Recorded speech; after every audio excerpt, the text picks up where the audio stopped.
আমি তার জন্য কোরআন শরীফ খতম করছি। হ্যাঁ, আমি জেলতে আছি, আমি বঙ্গবন্ধুর জন্য কোরআন শরীফ খতম করছি। আমি 2টা খতম দিছি তার জন্য। হ্যাঁ, খতম দিছি, ঘরে সারা বছর কোরআন শরীফ খতম দিছি।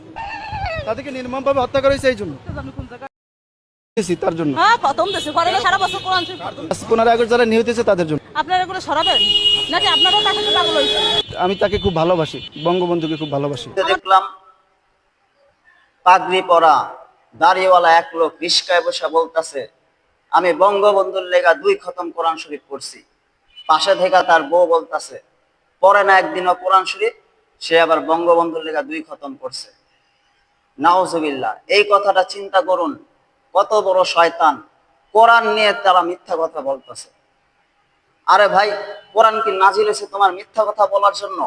এটা নাজিল হয়েছে মানুষের হেদায়েতের জন্য।